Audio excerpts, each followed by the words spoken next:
Cycle Talk TV is brought to you by Ducati, Kawasaki, KTM, Harley-Davidson, on Two Wheels Motorsports, Polaris, Triumph and Victory. On Cycle Talk TV tonight, we test Kawasaki's venerable KLR650. We throw a leg over the Triumph 675R Daytona. We test the old Kawasaki H2 Classic. There's a heap of products, but let's kick it off with the Ducati 899 Panigale.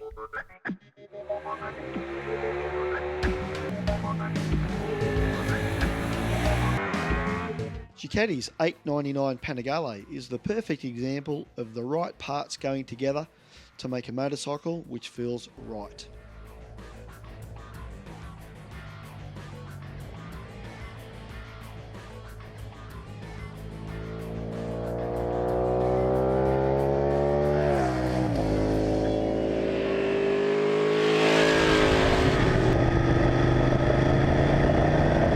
Panigale 899 looks much the same as its big brother, the 1199, except for the obvious twin-sided swing arm compared to the single-sided unit on the 1199.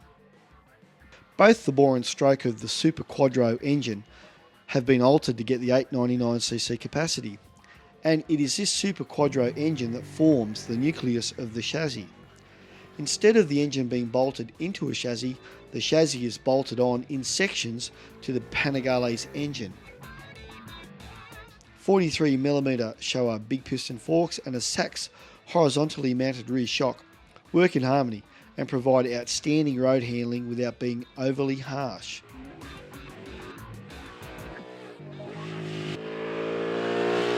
In the real world, this is one of the best sporting Ducatis we have ever ridden. It has more power than the 848 Evo it replaces, handles as good as you would expect on the track, and better than you would expect on the road. It also looks pretty amazing, don't you think?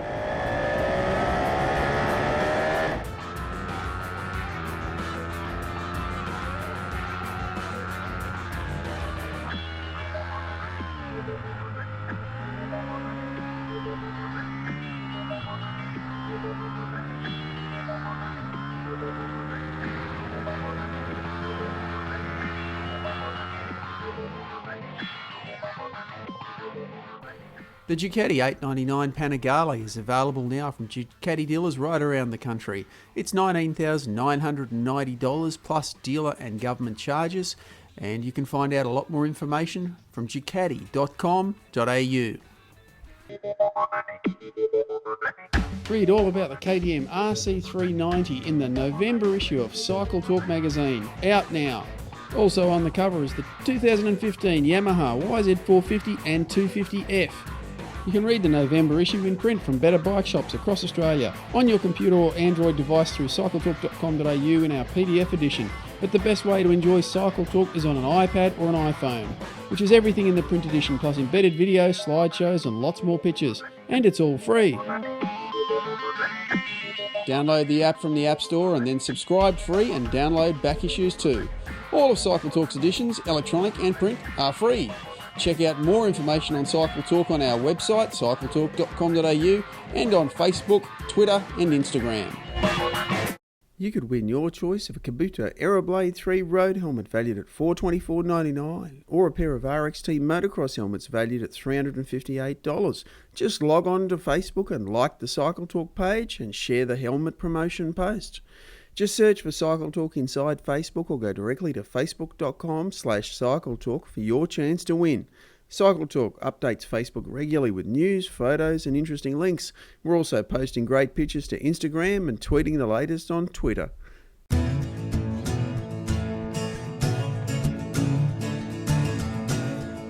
The Triumph Daytona 675 did more than just offer riders of supersport machines a different option when it was first released. It was and still is a very, very good machine.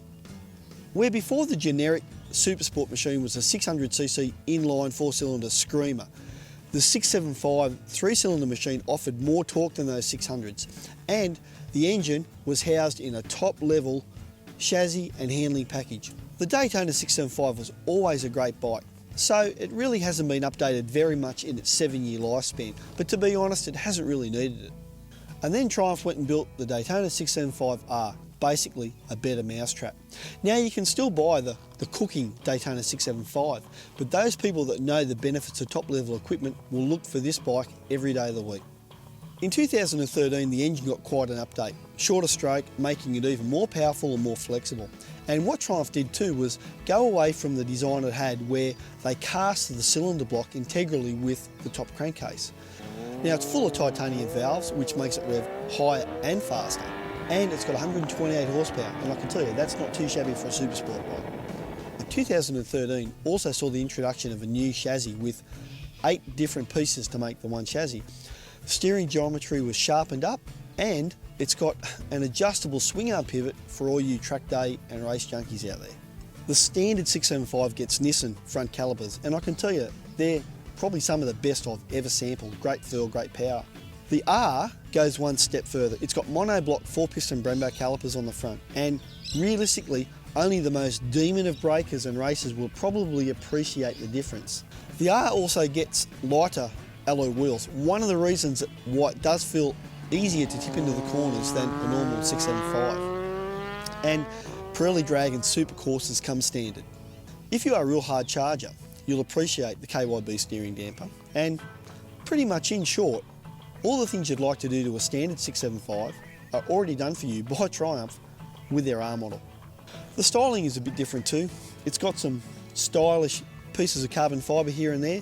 You got the nice R on the side of the fairing, and that lets people know that you are riding a pretty special piece of kit.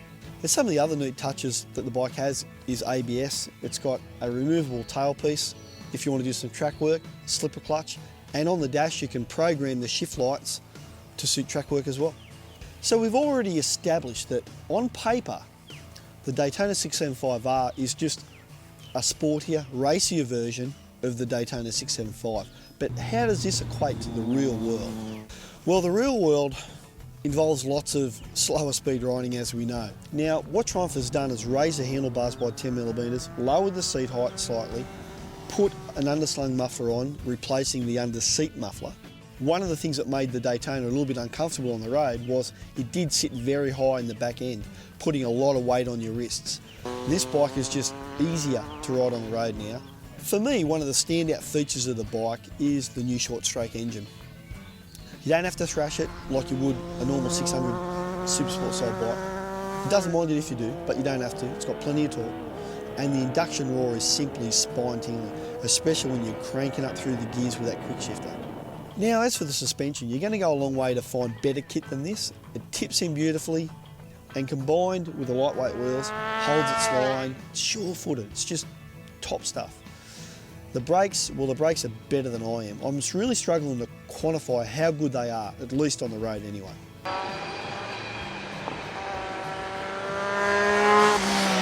What it comes down to is that this bike is as good as any other super sport bike on the market and better than quite a few of them.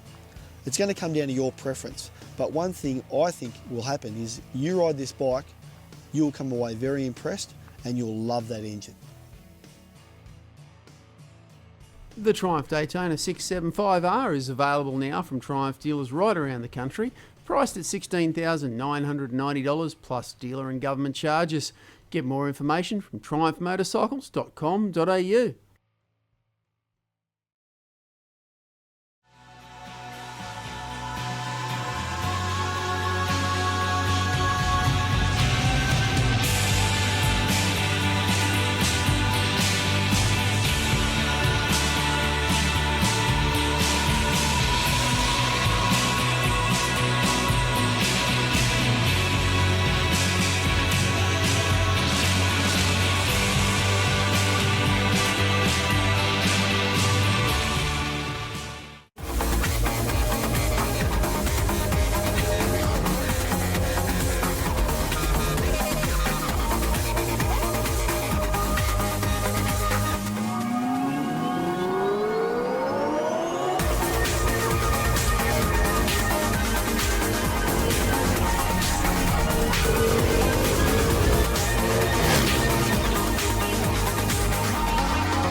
rider is back and rides even lower.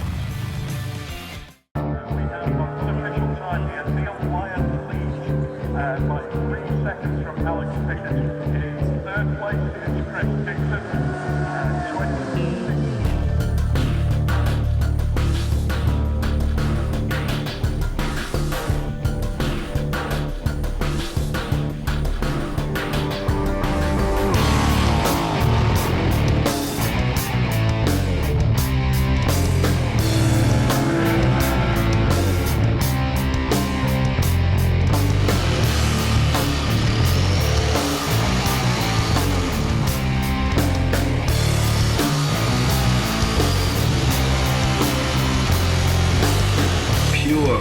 Road racing, for some reason, held a fascination for me. Well, he's growing up watching it.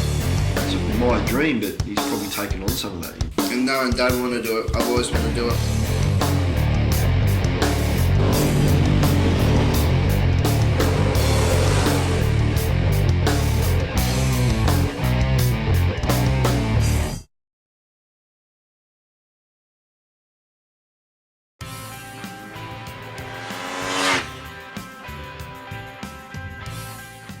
The new Kawasaki Ninja H2 is setting standards for production motorcycles when it comes to power and torque. With its supercharged 4-cylinder engine, it really is showcasing Kawasaki's engineering talents. No doubt when let loose on the unsuspecting public, it's going to scare small children and probably even its rider, with well over 200 horsepower at the back wheel out of this motorcycle. But this isn't the first time Kawasaki's done this sort of thing. It does have quite a history of building outrageous motorcycles. Now back in the early 1970s, Kawasaki pretty much then set itself onto this power glory trip, building the Mach 4 H2 750, the great grandfather of the modern H2, if you will.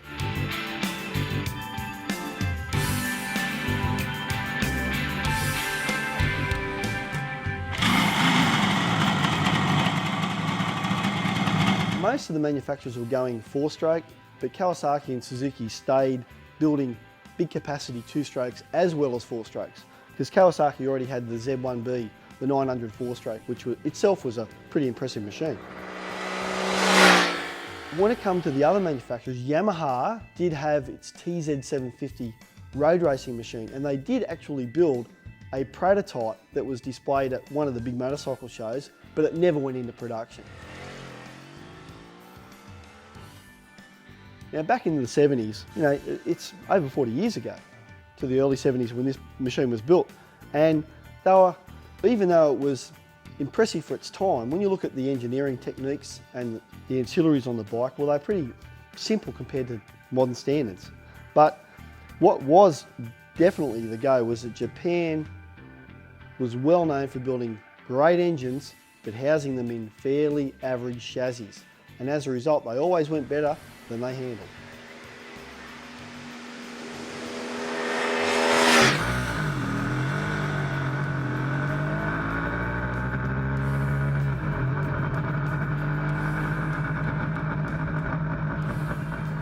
One thing they did know how to do back in those days was the styling side of it. Back when afros were the go and flared jeans, have a look at it. Look at that funky paint job, all that chrome. That really made the bike a standout. Now when new, this bike was rated at 74 horsepower, which was pretty impressive for the time.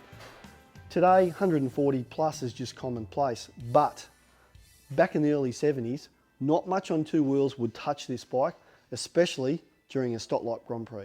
It's interesting to note that I was reading an article by a journo who was in the game back when these were new, and in his opinion, these weren't as fearsome as the reputation that they had. Mainly, he thought that it was more Kawasaki's PR, working overtime, and also journalists of the time gilding the lily. He also went on to mention that one of the standout 4-stroke sports bikes of the day was the Triumph T120 Bonnie. Now, during speed testing, it did 112 mile an hour. The H2 750 only did 114, and the GT 750 Suzuki, which was more a sports tourer style of motorcycle, actually went a shade quicker again.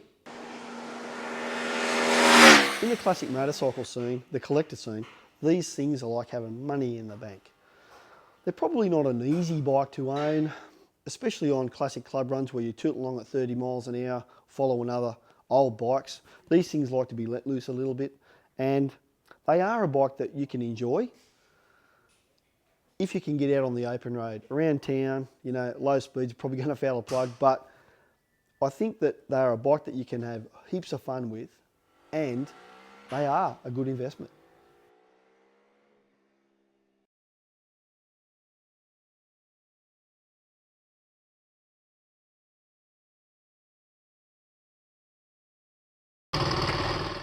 Come down to On Two Wheels Motorsports, Sydney's best motorcycle shop and a proud sponsor of Cycle Talk TV, with a huge range of new Yamaha and Kawasaki motorcycles and ATVs, as well as a huge range of spares and all the accessories you're likely to need. On Two Wheels can help get you into the right bike at the right price with the right accessories and the right advice. On Two Wheels Motorsports, 304 Queen Street, Campbelltown. Find us online on social media or call us on 024625 7518.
Everyone puts their pants on one leg at a time.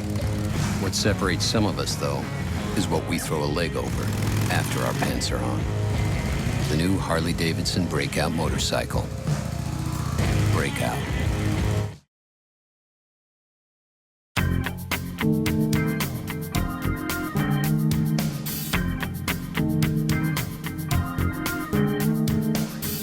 The adventure motorcycle scene is huge across the world these days, but you get the feeling when most people think of adventure bikes, they think about those big bore tours. But adventure touring isn't a new phenomenon.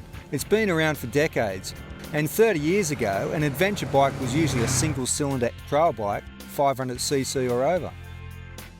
The Kawasaki KLR has been very popular throughout the years. It's been refined into a very reliable, robust, and just an all-round fun machine.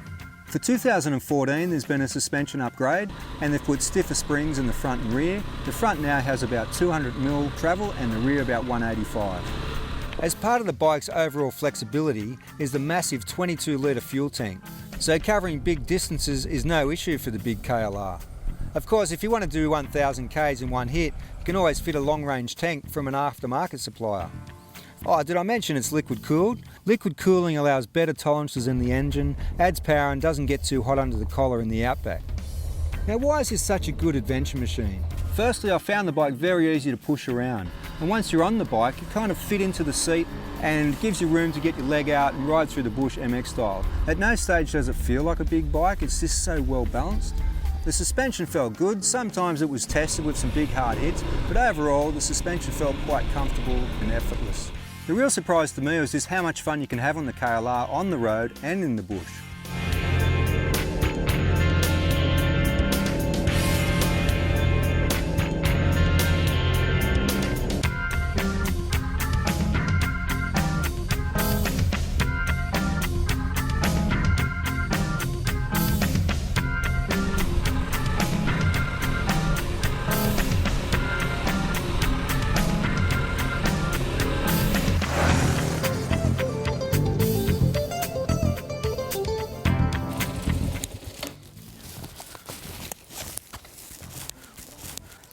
So, this is the KLR650.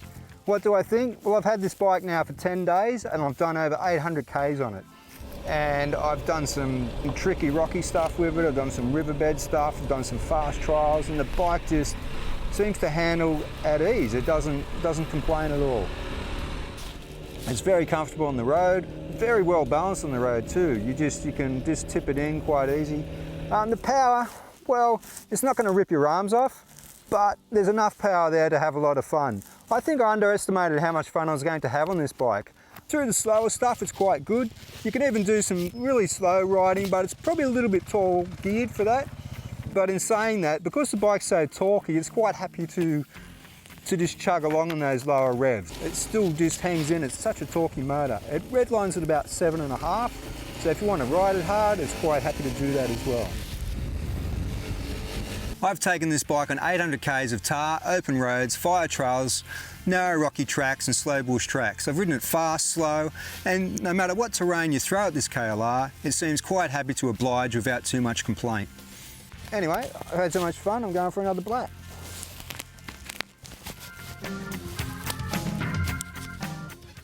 The Kawasaki KLR650 is available now from Kawasaki dealers right around the country. 2015 model is priced at $8,099 plus government and dealer charges.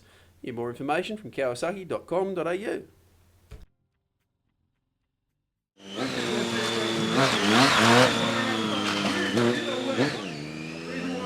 Hi guys, I'm Andrew Lish from Front Up Freestyle team, Stunt team in Melbourne.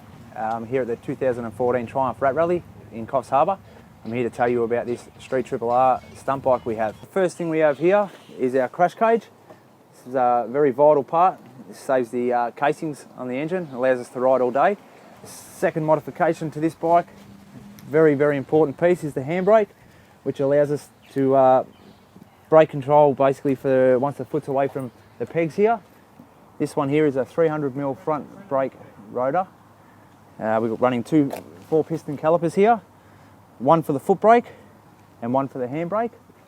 This handbrake, this one here has got a lever that runs off at the top, all the way over here, and we're running a 16x18 Brembo master cylinder on this one.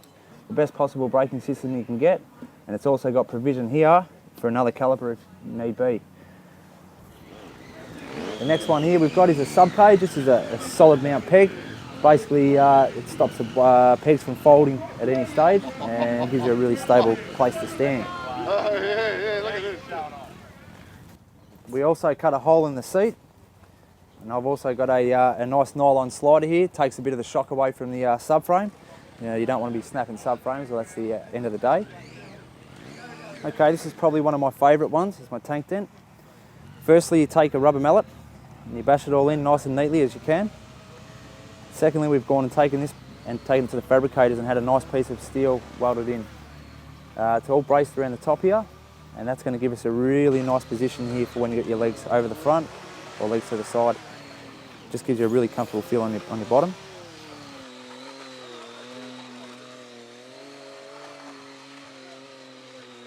I'm going to tell you a little bit about this 62 sprocket here. The reason we use a 62 sprocket is to basically help us do idle wheelies and saves a lot of wear and tear on the bike. On this Street Triple R we have here, we're running some oggy knobs, some axle sliders here. This is just going to save any wear and tear to the swing arm here, and also the gearing. You don't want to be taking anything off the chain. It also can help on the wheel if it has a big hit. We've got them on the front here as well. This one here is for my foot to go under when I'm doing a no-handed wheelie. This basically here allows me to use my legs to hold my weight. Once you let go of the bars, otherwise you slide off the back pretty much. We've also got them on the front. These here are a necessity for sure. You don't want to be hitting the front forks, bending them in any way, and you don't want to be hitting your front rim and buckling it.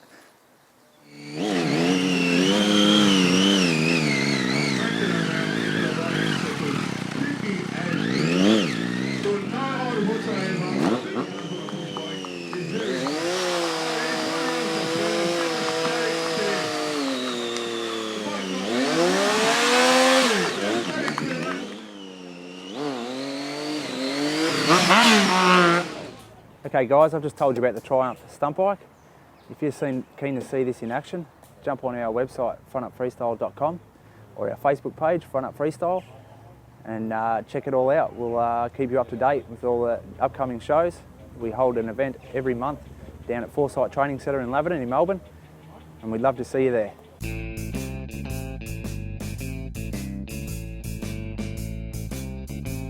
couple of years ago, Cycle Talk produced a video showing how to repair a puncture on a motorcycle tyre, and we used the Panigale twist and go repair system. That video is one of the most widely viewed we have on our YouTube channel, with over 360,000 views. The kits are a good product, they're still around, and even better. There's a better carrying case, the gas canisters are bigger, and there's even more of them because obviously tyres have gotten bigger. They have the traditional twist and go system, which are a snack to use, very simple, and also the traditional sticky wick system to repair the bigger punctures. You can buy a variety of size kits with different bits and pieces in them. Even this 90-degree thingy, 90 degrees, that's hot. Panigale turn and go kits are available from bike shops everywhere. There's kits for road bikes, dirt bikes, bicycles, ATVs, even cars. They're priced from $50. Refills are available. More info, kenmar.com.au.